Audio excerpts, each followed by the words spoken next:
Welcome to our program on Kardec Radio.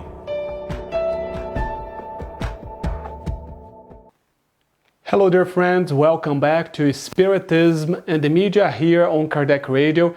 Today I'd like to bring again the book Heaven and Hell by Allan Kardec. As I told in the previous weeks, this is a very rich book, one of the 5 main books by Allan Kardec, and it has 2 parts. In the second part we have many different communications by spirits in different categories. We have happy spirits, we have suffering spirits, we have suicide spirits. So there are many different communications and example for us to read and to learn from. And we already saw 2 spirits who were suffering. Last week we saw a happy spirit, and this week I'm bringing again an example of a happy spirit for us to learn how we can maybe be as happy as this spirit, and what this spirit did to be happy in the other side. So let's see. It is part 2, chapter 2, Happy Spirit, Countess Paula.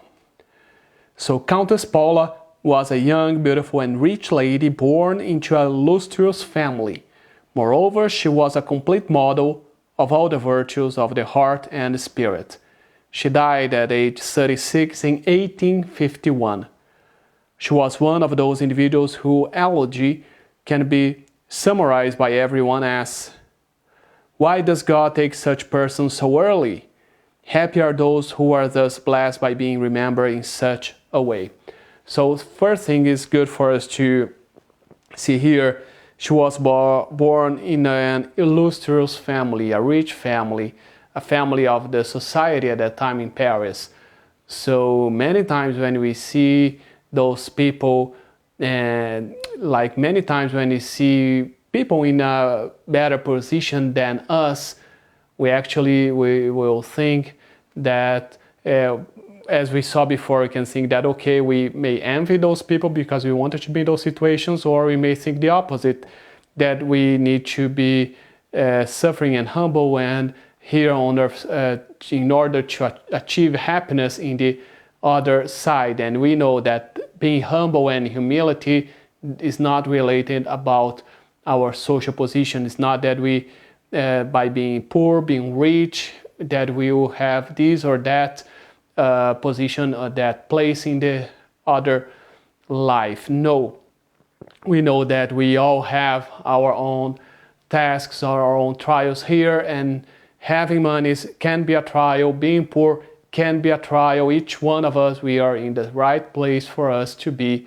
right now. So we are going to see here a good example of someone who was in a higher social position here on earth, was a happy person, was a good person, and on the other side, she remained a good person and a happy person.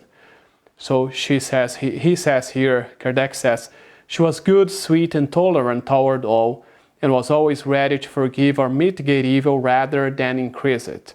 Slander never stained her lips. Without being haughty or prideful, she treated those below her with a benevolence that displayed no menial familiarity, and she never set herself apart from them with air of superiority or humiliating condescension. So not humiliating. How many times we can be in those positions of humiliating those who are below us in the social, let's say here in this social society that we created here, because we put ourselves as superior or inferior than one or another. And many times, you know, that media today helps that, because in the past we have this society usually one or different ways for a person being considered in a higher or lower position than we have us today. And today, especially with media, especially with being famous or not, we usually think that those who are famous are in a higher position that can put the others in an inferior position. In this case, she didn't do that. She treated everybody as the same. So it's a good advice for us, if we are in a position as she was, how are we treating others around us? And he says here, understanding that those who make a living from their work are persons without means, and that because of their condition and in order to sustain themselves, they need the money owed to them. She was never late in paying wages. He goes here and says her charity was inexhaustible, but not that conventional charity that puts on a show in the full light of day. It was a charity of the heart and not of ostentation. Again, we talked about that last week, in previous week, about how doing good without doing good only to show off. I'm not doing good, I'm not doing charitable work because I want others to see. It may happen today, especially when we talk about social media, the way that we put ourselves on social media, maybe why I'm doing that, because I want other people to applaud me, because I want other people to think good about me. So it's only up to us to ask ourselves that questions and to really see the true meaning, the true reason I am acting like that on social. For example, on her case, she did not want ostentation. Of course, I'm saying that at that time we didn't have social media, but he could have this ostentation on society, like, okay, I'm doing good and I'm doing better than others, but she didn't want that. I just talking about that for us to connect that to the life that we have today. And he says, only God knew about the tears she wiped away and the desperation she relieved, for her good acts were only witnessed by herself and the misfortunates she assisted. She especially knew how to find hidden misfortunates.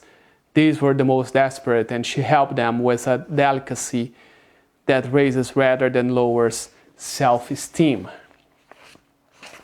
And it's a very good communication. It's a long one too, so I highly recommend the ones who want to read all this communication. But I'm going to read now the final words here, what he has to say to us in her own words.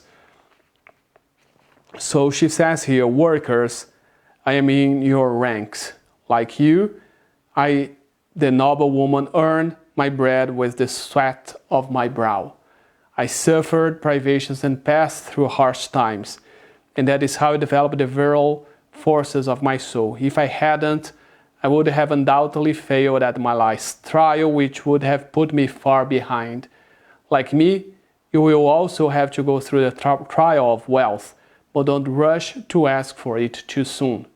You who are already wealthy, always keep in mind that true fortune, imperishable fortune, cannot be found on the earth, and understand at what price you can merit the grace of the Almighty.